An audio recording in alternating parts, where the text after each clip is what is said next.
Hey roofers, hey plumbing contractors, small business owners, medium-sized business owners.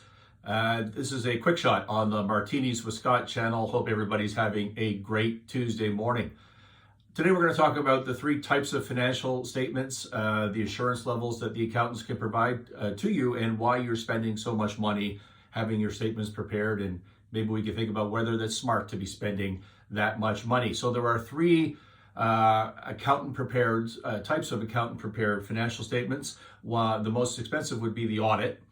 Second would be a review, what they call a review engagement, and third would be a notice to reader engagement. So what is the difference on those three statements? Well, it's in the opinion that the accountants give to you. As an auditor, you give what's called a positive assurance.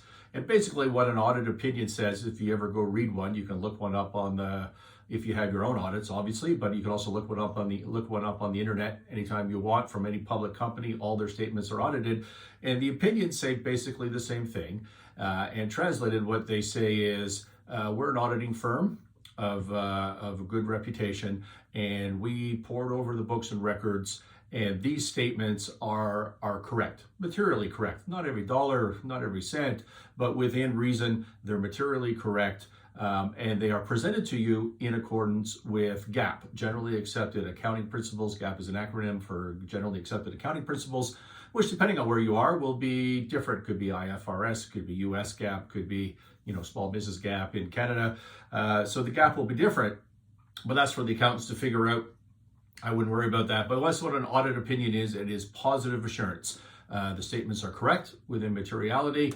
And they're presented in accordance with GAAP. So that's an audit. A review engagement is what they call negative assurance, which is, hey, we took a look at these statements and nothing came to mind. We didn't see anything that looks like it's wrong, right? Or not in accordance with GAAP, right? So it's a negative assurance as opposed to a positive assurance from an audit. So therefore, for the accountant, it's a lot less work. The third, which is a notice to reader, is literally a word processing exercise, which is, hey, we got these statements from management. We have no idea if they're right or they're wrong. And the notice to reader part is readers should be notified that these statements may not be useful for your purposes, but because they're on our letterhead as an accounting firm, but maybe you shouldn't rely on them because we didn't do any work. Now, if you have a good accountant, they're going to help, and they see things that are wrong in your notice to reader, they're going to point those out to you, and they're going to try and help you get those right, okay? But they're not providing any assurance to the user. In fact, they put a big notice to reader statement where the opinion goes saying, we're not signing off on these one way or the other, either positively or negatively. Now, those are the three types of assurance that you can, and opinions that you get from your accounting firm. What are the relative costs? Well, at the bottom, this completely depends on where you live, or where your business is. If you hire an accounting firm in downtown New York, it's going to be more expensive in Manhattan than it would be in where I live in Fernie, British Columbia, Canada, in the mountains. Okay, so there's a lot of supply and demand, of sophistication that drives costs. But roughly speaking, I was talking to an accountant the other day. I would say that your notice to reader for me, for what I was thinking about, would have cost in the range of $2,000 to $4,000. My review engagement, if I wanted to go that way, would cost in the range of $5,000 to $10,000, maybe $5,000 to $12,000. And an audit minimum is going to be $25,000.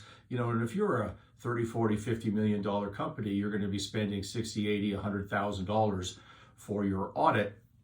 If you're running a roofing business, a contractor business, and you've got 10 employees, clearly an audit's going to be over the top for your purposes. Now, how do you choose which type of financial statement you want from your accountant? Is it based on cost? Because you see so many business owners just trying to spend the least amount of money they can. Properly so. You need to keep your overheads down. But here's the right answer. Focus on your users.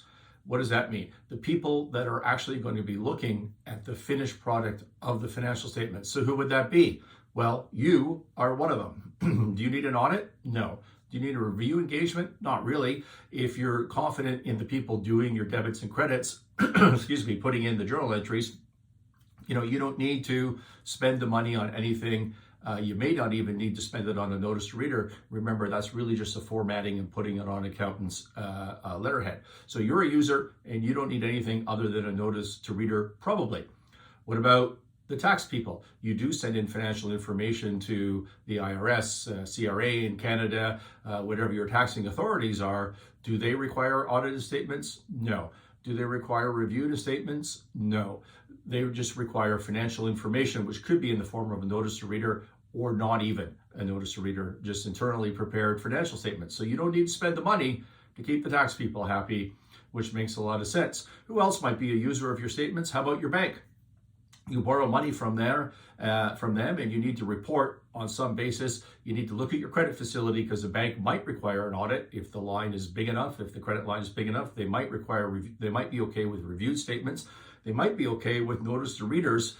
So you need to check and see what that particular user wants in your situation. And remember, that is a negotiable point. It's hard to negotiate with a bank after you've already borrowed the money, but when they're trying to get you in as a new client, always take a look at that. Do I need to spend $100,000 a year on an audit to keep you happy? Or could I spend 10 on a review engagement and keep you happy, or 2 on a notice to reader and keep you happy? That's a pretty good negotiation point that I think people miss. How about partners, business partners, shareholders, that sort of stuff? Go to your shareholders agreement, talk to your partner about it and try to make a decision. Good thing about having a partner when you're trying to make this decision is that the money comes out of their pocket as well. So maybe an audit doesn't make any sense, right? Maybe a review engagement makes more sense, or even, again, a notice to reader.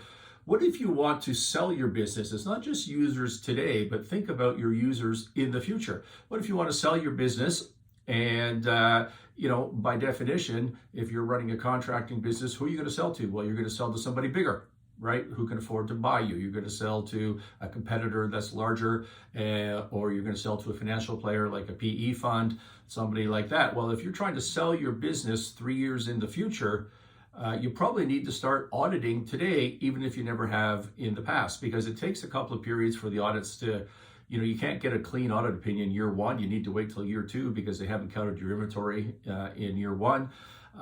And why do you need an audit for that particular user? Well, you need it because you need to assume that they're larger and therefore they do have an audit, and they can't really consolidate your unaudited statements into their audited statements. It just becomes a pain in the ass, and it will diminish the value of your business in that M&A transaction when you're trying to sell. So think ahead, 3 years, 4 years, start getting audits done for that future user.